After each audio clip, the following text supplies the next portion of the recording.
Friends friendship, magugupit tayo ng buhok ni Papa Dudes. Kailangang magupit na siya dahil mahaba na ang kanyang buhok. Pero coming space, yung to 1 p.m. It's about 4. Kailangan maging round mo ang trabaho sa buhay mo na paminsan-minsan maging yaya, housekeeping, maging babysitter, caregiver, barbero, kusinera. Kaya kailangan maging round ng buhay para wala ka nang ibang gastusin na kaysa magpagupit ka pa sa labas. Dito na lang, marunong naman ako. Pinag-aralan ko din ito sa aking sarili lang, my friends and friendship.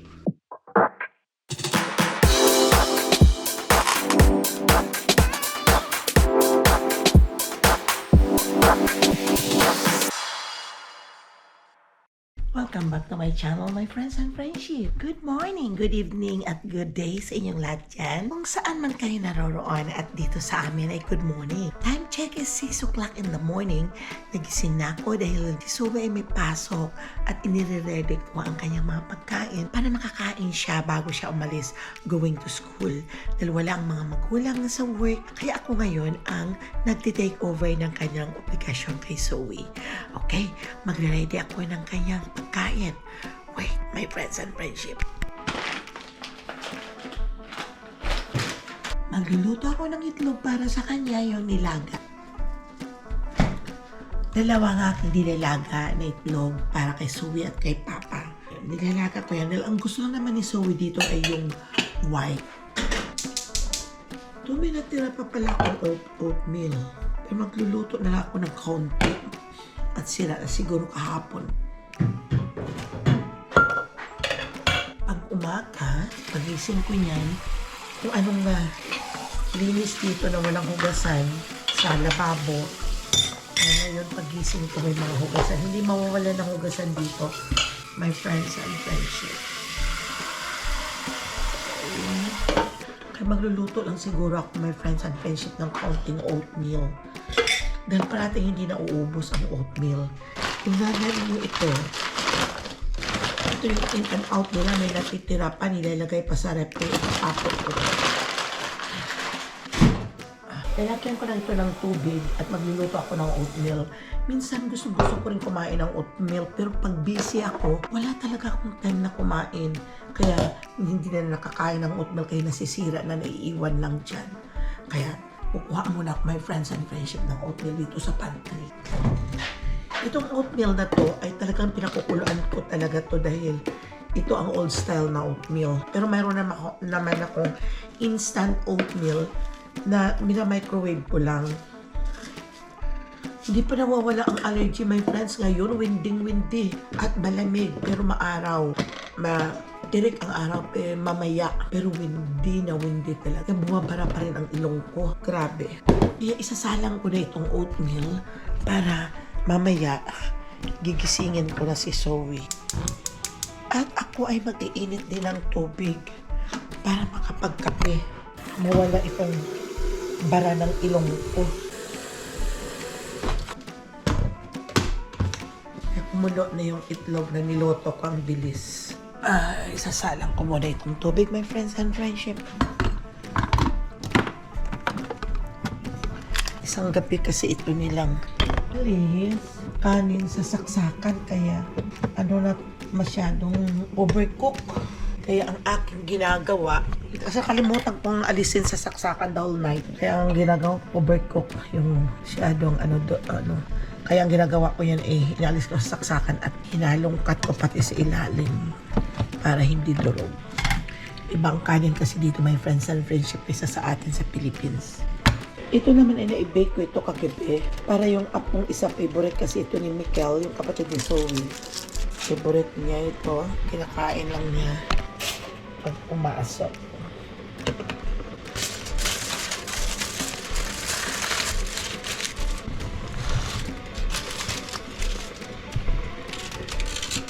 Kaya ilalagay ko lang ito. Siyempre ilalagay ko ito doon sa rep dahil baka masisira dito sa labas. Nakabili ako kahapon ng kalamansi, my friends and friendship. O, diba? Kala niyo kayo lang dyan sa Philippines ang may kalamansi. Pero $7. $7 na. Kasi may balak ako ngayong gagawa ko ng oat, ano ba tawag nito, yung beef steak. Kahapon, sabi ko, ako ay bibili ako, sabi ko kahapon ng yung pangkuskos dito sa Cantaloupe, kusin ko pa ako at gagawing juice. Pero nakalimutan ko din. Mga gulay kung nabili, mamaya ko na sa igong gulay ito sa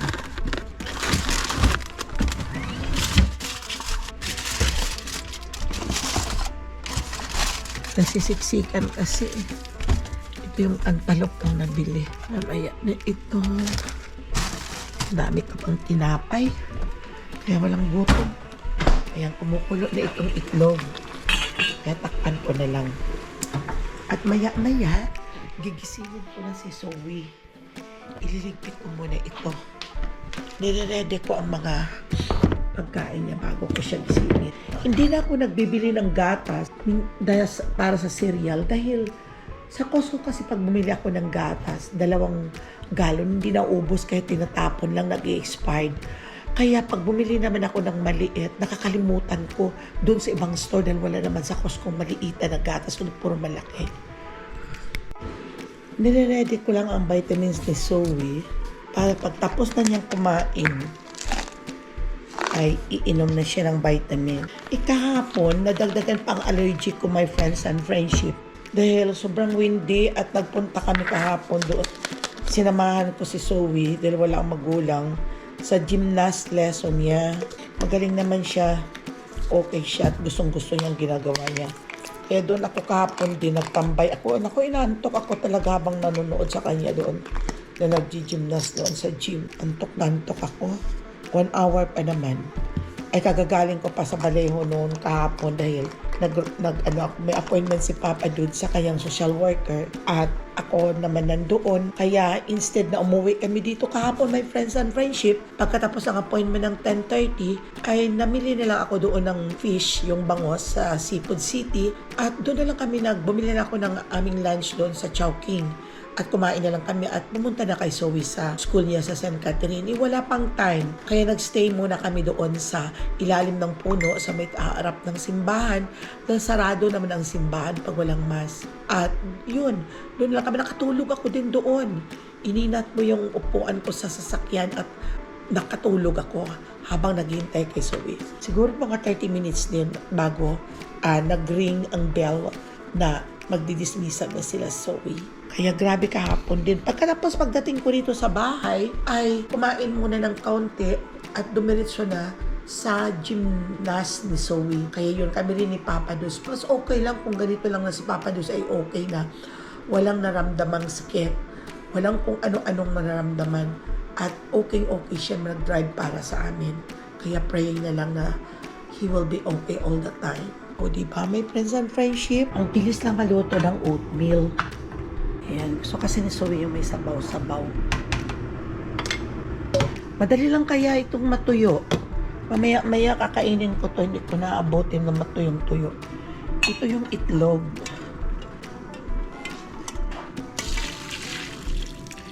Lalagyan ko ng tubig. Tubig na malamig.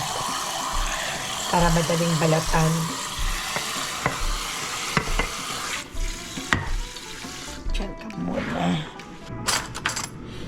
Nilalagyan ko na ito, my friends and friendship, ng brown sugar.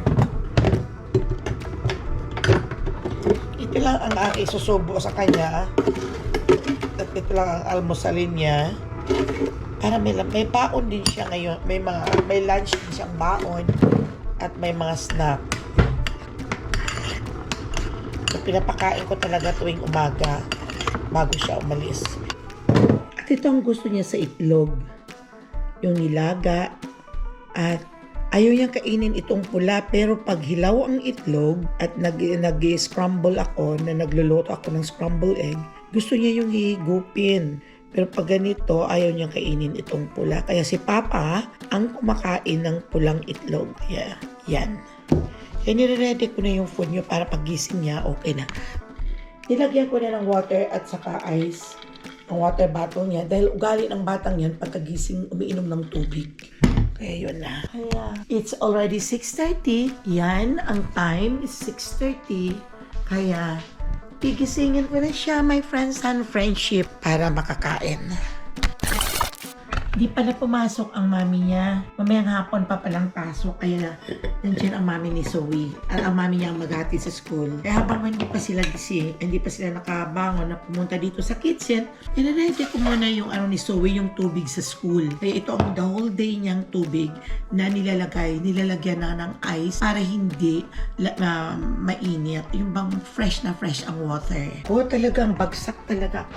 Kasi siguro good naman at mainit pa. Si JR na lang ang nagluto ng adobo. Kaya may natitira pa. Daming mantika.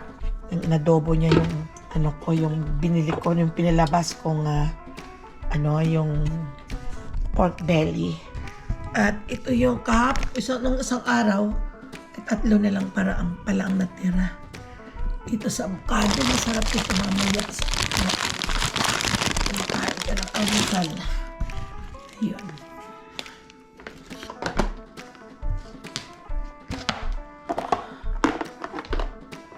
Laki-laki ng lalagyan. May dalawang slice pa na papaya. Yung nabili ko kahapon. Yung mga hinugasan ko kagabi ng kutsara at plate, kaunti lang. Kaya inaalis ko na at nilalagay ko doon sa cabinet.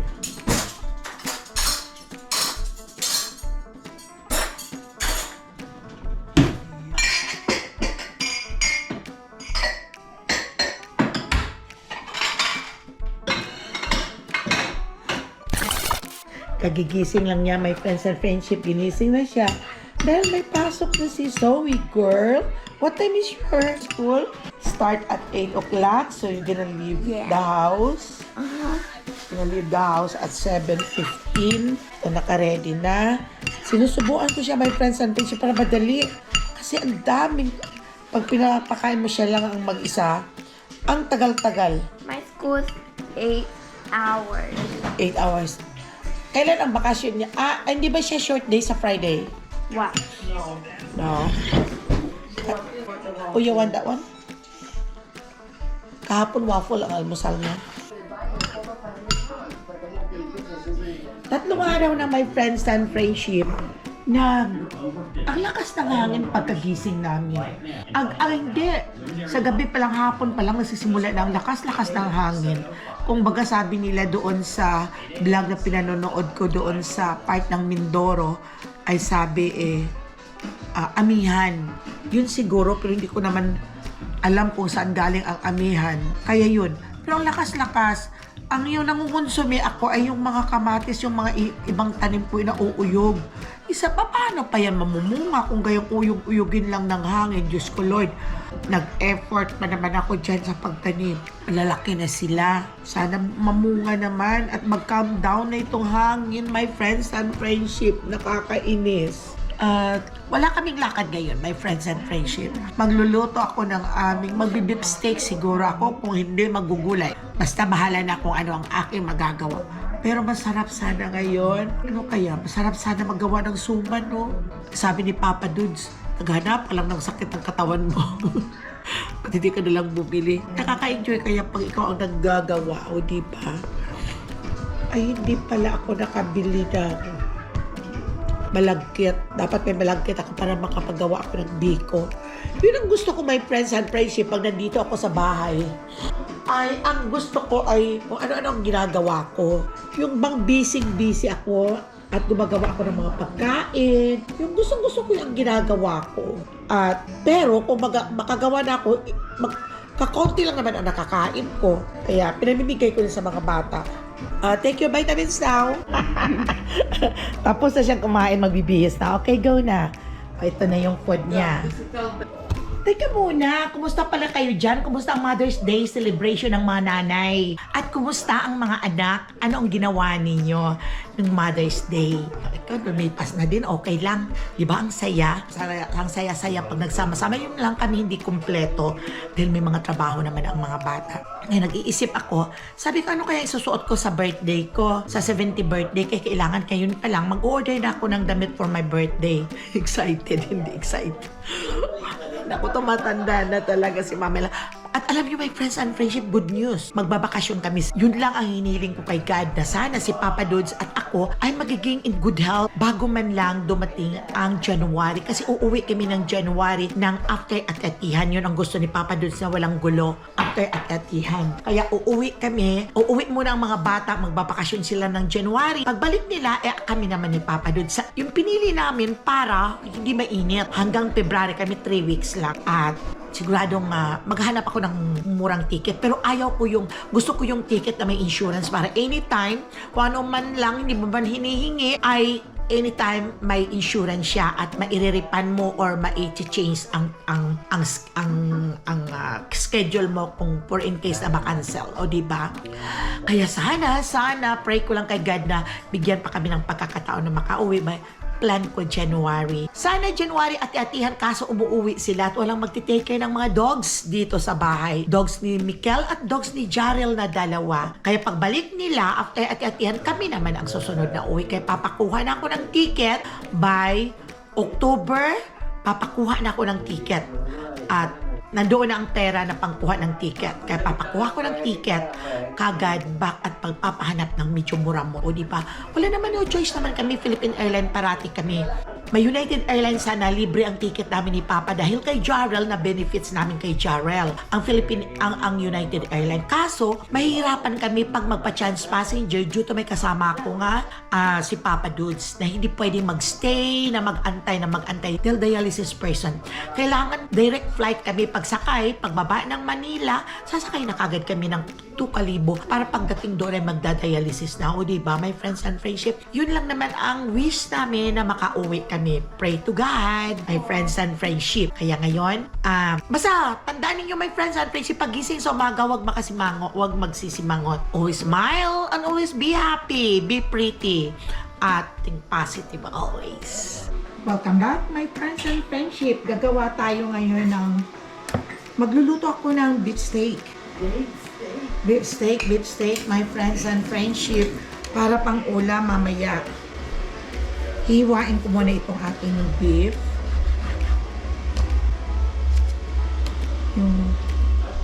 Huwag lang masyadong makapal para madaling maluto at maglambot. Ni-slice ko siya, my friends and friendship. Ito ay walang masyadong taba yung hinihiwa ko, pero ang isa dito ay may taba. Hindi pa kami nakapag-almusal, my friends and friendship, dahil wala pa si Papa Dudes. Andoon pa siya sa kwarto, katatapos pa ng alisin ang kanyang dialysis. Pero si Zoe wala na, pumasok na sa school. Okay? Ito ang hinalo ko, my friends and friendship, sa aking beef steak. Ang sariling atin, ang kalamansi. At ito na, isinalang ko na. Iginisa ko lang siya, sibuyas at bawang, pero marinated na sa toyo, sa kalamansi, sa pepper, black pepper, at nilagyan ko ng sugar. Ginisa ko siya. Ngayon, nire-ready ko itong water na kaunti.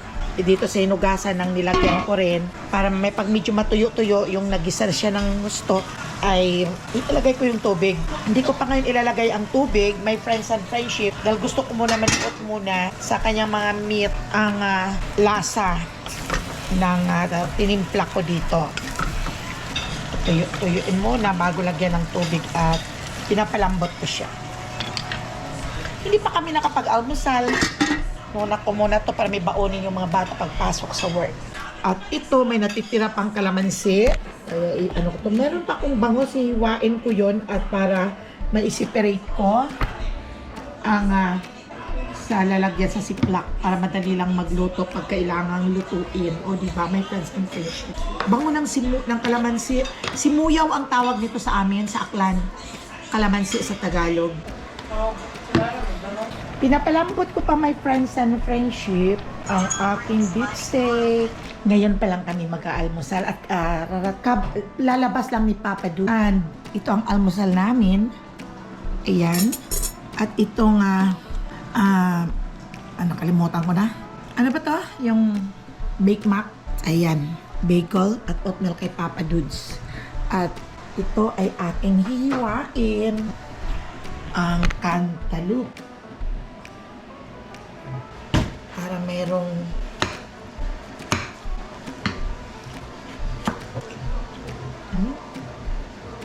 matamis. Matamis. My friends and friendship, ito na yung beef steak ni Mama Ella. Ito, masarap ito sa kanin mamaya. Eh, marami ito pero binako ng mga bata.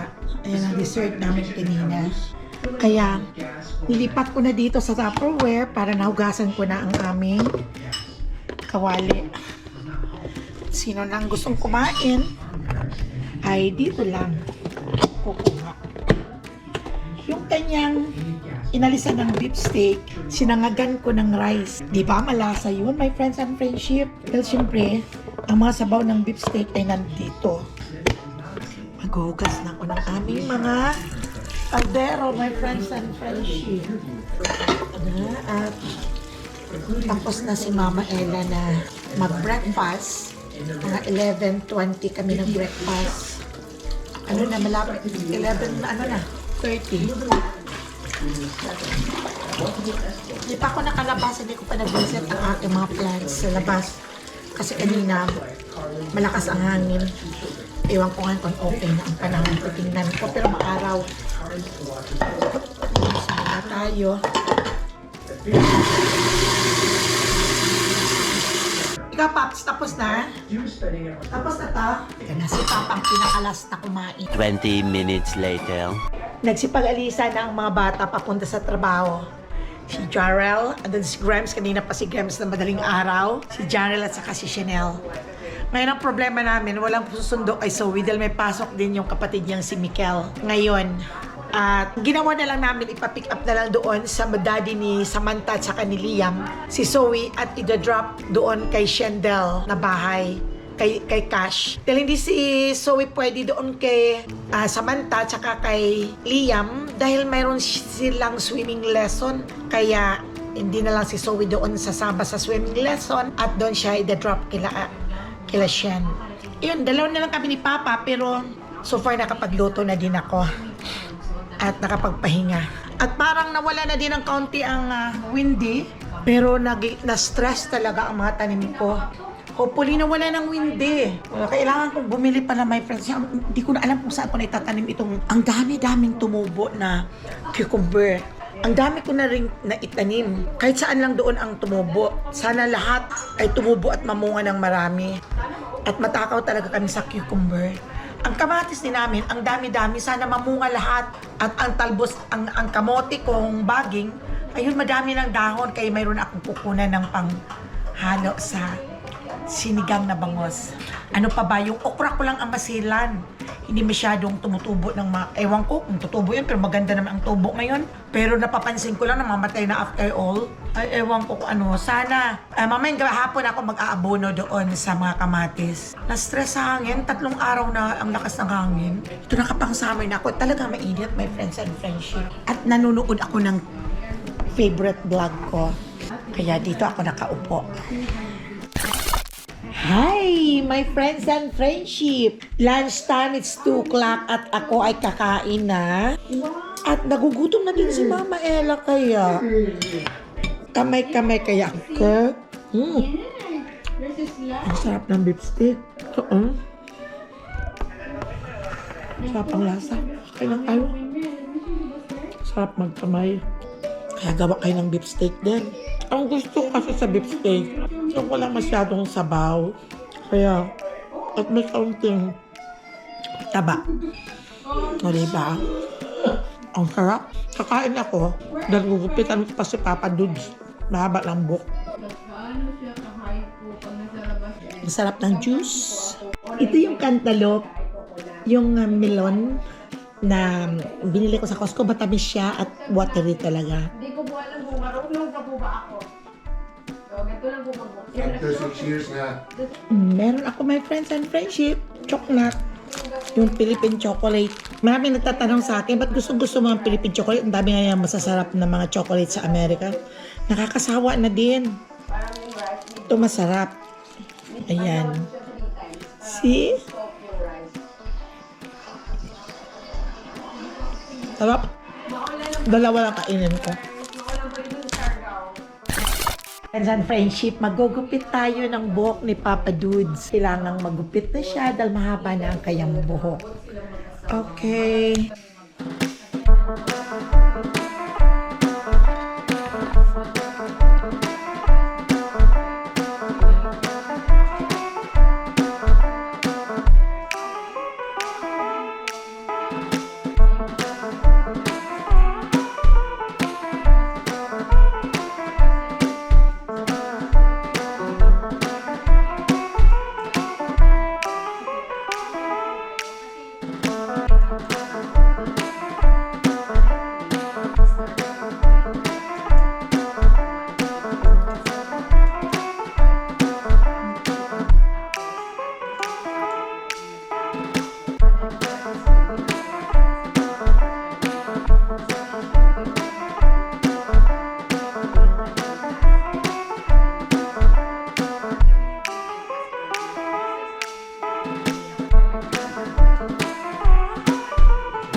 Kailangan maging round mo ang trabaho sa buhay mo na paminsan-minsan maging yaya, housekeeping, maging babysitter,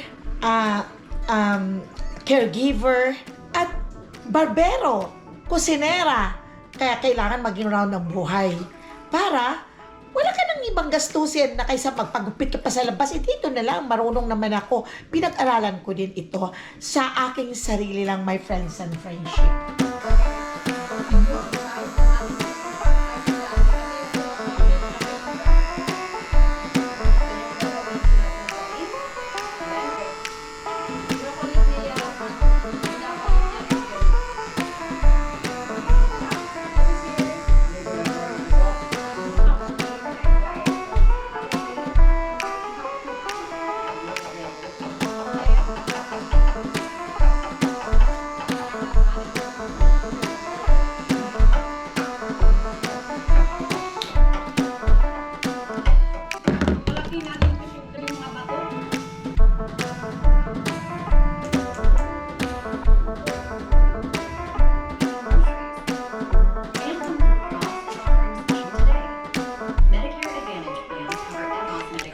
Tapos,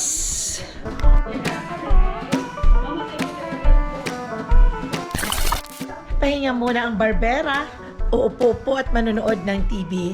Hanggang sa muling pagkikita natin sa aking vlog, my friends and friendship. At sana'y hindi kayo magsasawa na manood ng aking vlog at mag-views. Thank you for watching. And don't forget to subscribe my channel. It's Mama Ella Boholano. Shout out sa inyong lahat. Shout out kay Chureta Monteno from Bicol Albay. Shout out sa iyo. At thank you for watching. Ingat ka lang parati dyan and always be happy. Shout out kay Edita Hernandez, shout out! Ladies, shout out! At ingat ka lang parati dyan and always be pretty ha. And don't take too much, just enjoy life. And of course, kay Blessy Matos, shout out sa you girl. And shout out kay Tamaris Geraldine. Shout out sa iyo. Thank you for watching.